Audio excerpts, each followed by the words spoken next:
ये गोली शायद इंडिया की सबसे कॉमन गोली, पैरासीटामोल। सर दर्द, बुखार, इट्स सिंपल, ट्रस्टेड है। ये मेरे घर की मेडिसिन कैबिनेट में है और आई एम श्योर आपके घर में भी होगी। एक दिन आधी रात अचानक तेज सर दर्द से मेरी नींद खुली। अंधेरे में मैंने मेडिसिन कैबिनेट खोला, पैरासीटामोल की गोली निकाली और एक गोली खा ली। दर्द कम होने लगा और मैं पैरासीटामोल वापस रखने ही वाला था कि अचानक मेरी नज़र उसके पीछे लिखे फाइन प्रिंट पर पड़ी। इंग्रेडिएंट्स, एक ऐसी चीज़ जिसे हम कभी नोटिस नहीं करते। मेरे अंदर एक क्यूरियोसिटी जागी, आखिर ये है क्या? मैंने फिर अपना मैकबुक उठाया और रिसर्च करना शुरू कर दिया, लेकिन एक सिंपल सी इंटरनेट सर्च ने मुझे एक ऐसे रैबिट होल में ढकेल दिया जिसका मैंने अंदाज़ा भी नहीं लगाया था। जो मैंने देखा उस पर पहली बार में यकीन करना बड़ा मुश्किल था। ये अब सिर्फ एक इंटरनेट सर्च नहीं रह गई थी। मैंने शिपिंग डेटा खंगाले, गवर्नमेंट रिपोर्ट्स पढ़ी और इंडस्ट्री के इनसाइडर्स तक पहुंचा, और फिर मुझे वो खौफनाक सच्चाई पता चली जो इस मामूली सी गोली से जुड़ी हर चीज़ को बदल देती है। हम फार्मेसी ऑफ द वर्ल्ड है, ये टाइटल हमने अर्न किया है। हम 200 से ज़्यादा कंट्रीज़ को मेडिसिन सप्लाई करते हैं। हमारी फैक्ट्रीज दुनिया की 20% जेनरिक मेडिसिन बनाती हैं। लेकिन ये छोटी सी सफ़ेद गोली और इसकी जैसी हज़ारों दवाइयाँ हमारी स्ट्रेंथ का सिंबल नहीं है। ये एक ऐसी स्ट्रेटेजिक वल्नरेबिलिटी का सिंबल है जो हमारे देश को बिना एक बुलेट फायर किए घुटनों पर ला सकती है।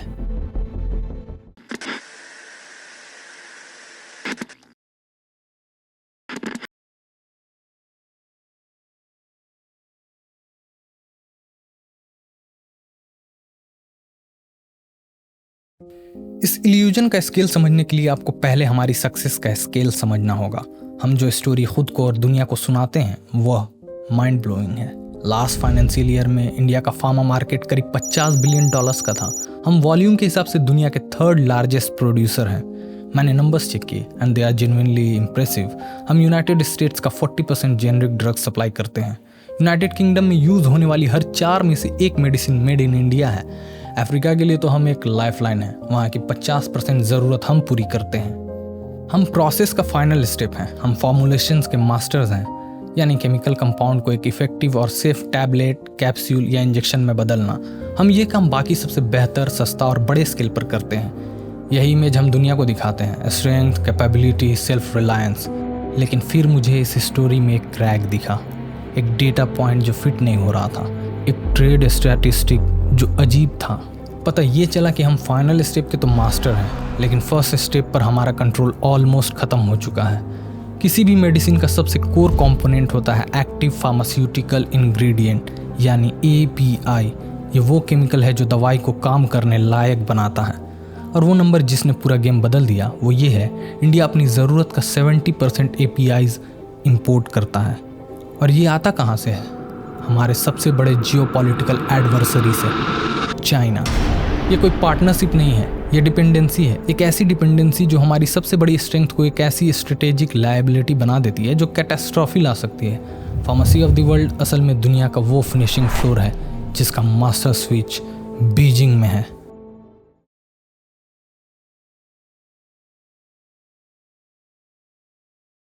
ये 70% का फिगर शॉकिंग है, लेकिन जैसे जैसे मैं और डीप गया मुझे एहसास हुआ कि this is just the tip of the iceberg. असली स्टोरी और भी डार्क है। ये कोई जनरल डिपेंडेंसी नहीं है, ये उन क्रिटिकल मेडिसिन पर एक specific targeted near monopolistic chokehold है जो सबसे ज़्यादा मैटर करती हैं। Let's go back to this pill, paracetamol. Fever और पेन के लिए सबसे बेसिक मेडिसिन। मैंने इसका डेटा निकाला और जो मुझे मिला इट वाज स्टनिंग। हमारे पैरासीटामोल का 91% API चाइना से इंपोर्ट होता है। सोचो ज़रा, एक नेशन के फीवर की मेडिसिन की सप्लाई को कंट्रोल करने की पावर। पर आगे सुनिए, मैंने दूसरे एसेंशियल ड्रग्स का डेटा देखना शुरू किया। वो दवाइयाँ जो हमारी सोसाइटी को चलाती हैं, एंटीबायोटिक्स, मॉडर्न मेडिसिन का बेडरॉक। पेनिसिलिन G एक ऐसी फाउंडेशनल एंटीबायोटिक्स जिससे और कई एंटीबायोटिक्स बनती हैं, उस पर हमारी चाइना पर डिपेंडेंसी 95%। एरिथ्रोमाइसिन जैसी दूसरी दवाइयों के लिए इट्स नियर 100%। क्रॉनिक डिजीजेस का क्या? मेटाफॉर्मिन, इंडिया के लाखों टाइप 2 डायबिटीज़ के पेशेंट्स के लिए फर्स्ट लाइन ट्रीटमेंट, चाइना पर dependency 89%। Even basic nutritional health, vitamin B12 के लिए इट्स 98.1%। ये हमारे पूरे पब्लिक हेल्थ सिस्टम पर एक स्ट्रेटेजिक चोकहोल्ड है। लेकिन ये डिपेंडेंसी यहाँ भी नहीं रुकती। इसके नीचे एक और लेयर है, एक हिडन लेयर। मैंने एक इंडस्ट्री इनसाइडर से बात की और उसने मुझे कुछ ऐसा बताया जिसने मुझे सीरियसली डरा दिया। उसने कहा, तुम सिर्फ एपीआईज देख रहे हो, तुम्हें ये देखना होगा कि एपीआई से पहले क्या आता है। वो की स्टार्टिंग मटेरियल्स, केसेम्स और ड्रग इंटरमीडिएट्स, डीआईज की बात कर रहा था। ये वो रॉ केमिकल्स हैं जिससे एपीआईज बनते हैं। और यहाँ है किल स्विच, जो 30% एपीआईज हम इंडिया में मैन्युफैक्चर करते भी हैं, उनके लिए केसेम्स हम मोस्टली चाइना से ही सोर्स करते हैं। ये सेल्फ रिलायंस का एक इल्यूजन है। हम सिर्फ एक स्क्रू ड्राइवर इंडस्ट्री हैं जो इंटरमीडिएट पार्ट्स को असेंबल कर रही है, जो हमारे राइवल देश से ही आते हैं। फिर मुझे इस पजल का फाइनल पीस मिला, ज्योग्राफिक कॉन्सेंट्रेशन। ये डिपेंडेंसी सिर्फ चाइना पर नहीं है, ये एक सिंगल प्रोविंस पर है, हूबी। ये नाम फेमिलियर लगेगा, यहीं से कोविड-19 पैंडेमिक शुरू हुआ था और ये फार्मास्यूटिकल रॉ मटेरियल्स का एक ग्लोबल मेगा हब भी है। जब हूबी 2020 में लॉकडाउन हुआ तो इंडिया में पैनिक फैल गया। पैरासीटामोल जैसे एपीआईज के प्राइस रातों रात बढ़ गए। ये एक रियल वर्ल्ड स्ट्रेस टेस्ट था और इसने प्रूव कर दिया कि चाइना के एक प्रोविंस का एक एडमिनिस्ट्रेटिव डिसीजन इंडिया के पूरे मेडिकल सिस्टम को पैरालाइज कर सकता है। ये चोक पॉइंट एक कंट्री से एक प्रोविंस तक और वहां से कुछ स्टेट बैक्ड कंपनीज तक आकर रुक जाती है। ये सिर्फ एक सप्लाई चेन वल्नरेबिलिटी नहीं है, ये एक प्रिसीजन इंजीनियर्ड वेपन है। तो हमने ये होने कैसे दिया? एक नेशन जो कभी सेल्फ रिलायंट था, उसने अपनी पूरी नेशनल हेल्थ की कीज अपने सबसे बड़े एडवर्सरी के हाथों में कैसे दे दी? इसका आंसर ढूंढने के लिए I had to go back in time.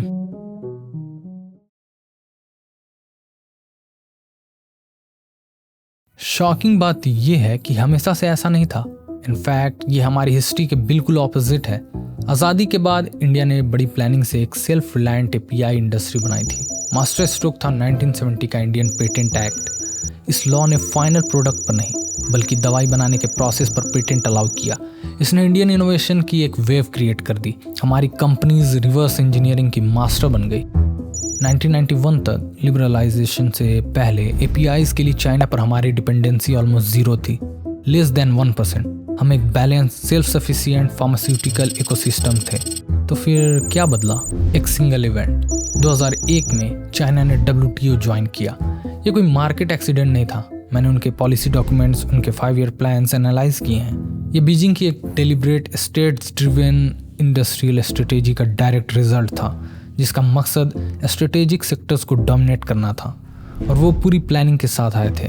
First, पैसा। चाइनीज स्टेट ने अपनी एपीआई कंपनीज को मैसिव सब्सिडीज और चीप लोन्स दिए।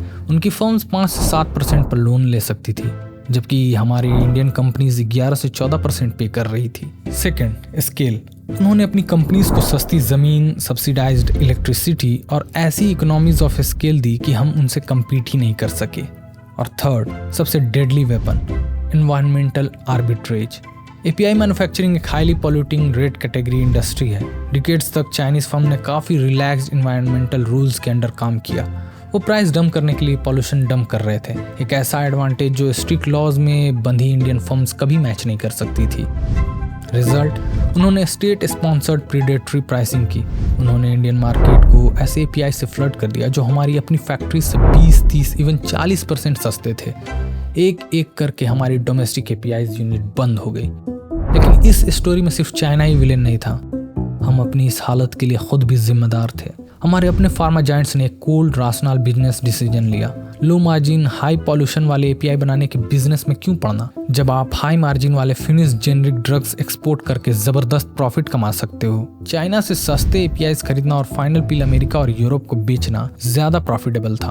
हमारे अपने फॉर्मुलेशन जायंट्स उन्हीं चाइनीज कंपनीज के सबसे बड़े कस्टमर बन गए जो हमारे डोमेस्टिक एपीआई बेस को सिस्टमैटिकली डिस्ट्रॉय कर रही थी। हमने सिर्फ एक इंडस्ट्री नहीं खोई, हमने अपनी नेशनल सॉवरेनिटी का एक core pillar short term profit के लिए ट्रेड कर दिया। और अब उस डिपेंडेंसी को एक वेपन बना दिया गया है जो हमारे अगेंस्ट यूज होने के लिए तैयार है।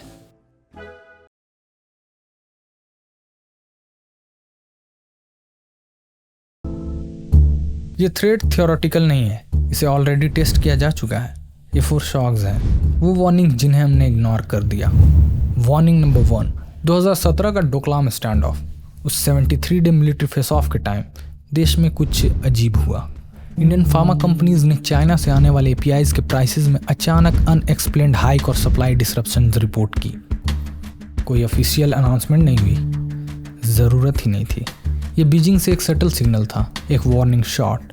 वो हमें दिखा रहे थे कि वो टैप कभी भी बंद कर सकते हैं। वार्निंग नंबर 2, कोविड-19। जैसा कि मैंने आपको बताया, हुबी का लॉकडाउन हमारी फ्रेजिलिटी का एक क्लियर डेमोन्स्ट्रेशन था। और सबसे अजीब पार्ट, हमारी अपनी गवर्नमेंट जानती थी कि ये होने वाला है। मुझे कटोच कमेटी की एक रिपोर्ट मिली जो 2013 में सेटअप हुई थी। उसने साफ साफ इसी वल्नरेबिलिटी के बारे में वार्न किया था और अर्जेंट एक्शन रिकमेंड किए थे। एक साल बाद 2014 में इंडिया के नेशनल सिक्योरिटी एडवाइज़र ने ऑफिशियल तौर पर एपीआई डिपेंडेंसी को एक critical national security issue declare किया था। हम जानते थे, एक डिकेड से ज़्यादा से हम जानते थे, और हमारा रिस्पॉन्स स्लो, इनकम्प्लीट और इनएफेक्टिव था। इस डेंजर को समझने के लिए आपको इसे रेयर अर्थ्स 2.0 की तरह देखना होगा। याद है 2010 में जब चाइना ने जापान के साथ एक डिस्प्यूट में अचानक रेयर अर्थ मिनरल्स का एक्सपोर्ट रोक दिया था, जिसने जापान की हाईटेक इंडस्ट्रीज को पैरालाइज कर दिया था। ये वही प्लेबुक है, लेकिन एपीआईज के साथ कोअर्सिव पोटेंशियल बहुत ज़्यादा है इसमें।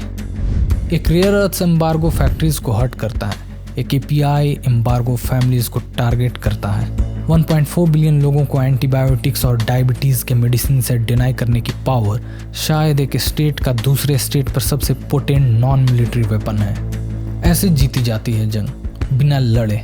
आप एक ऐसा स्ट्रेटेजिक ऑब्जेक्टिव अचीव कर लेते हैं जिसके लिए हज़ारों lives of billions of dollars खर्च करने पड़ते। ये है उस वेपन की पावर जो उनके पास है। तो सबसे इम्पॉर्टेंट क्वेश्चन है, हमारा काउंटर अटैक क्या है और क्या वो काम कर रहा है?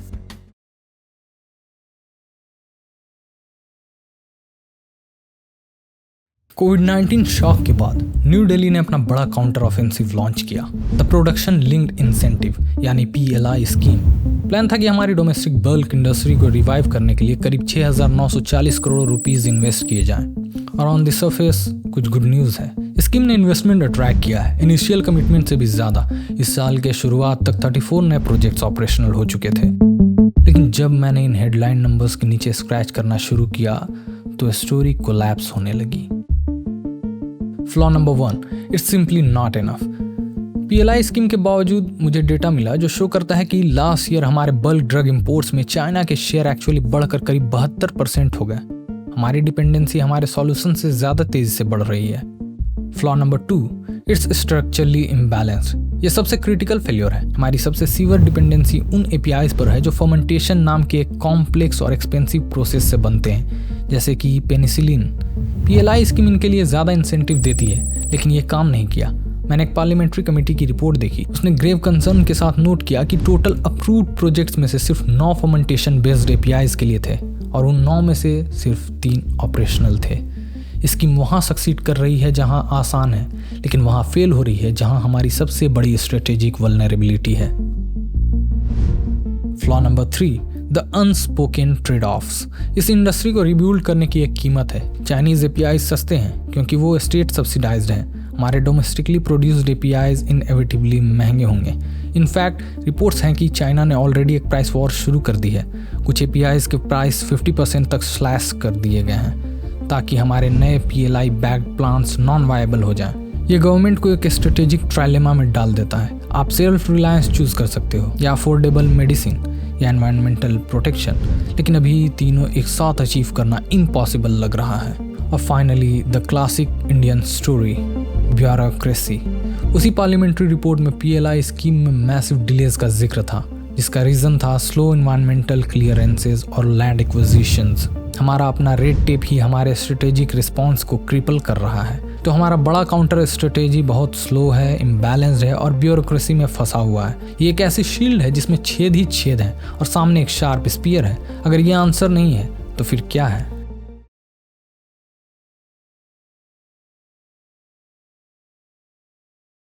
Let's be clear, pharmacy of the world एक डेंजरस इल्यूजन है।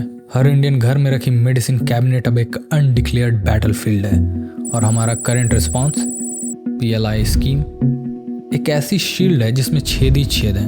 So what is the path to true sovereignty? It's not about one scheme, it's about a ruthless strategic mindset shift. हमें इस प्रॉब्लम को हर एंगल से attack करना होगा। अपने supply sources को दुश्मनों से दूर, दोस्तों की तरफ डाइवर्सिफाई करना, इमरजेंसी के लिए क्रिटिकल मेडिसिन का एक स्ट्रेटेजिक स्टॉक पाइल बनाना, बिल्कुल हमारे पेट्रोलियम रिजर्व्स की तरह। और चाइना को उसके ही पॉल्यूटिंग मैन्युफैक्चरिंग गेम में हराने की कोशिश करने के बजाय टेक्नोलॉजी और इनोवेशन से गेम ही को बदल देना चाहिए।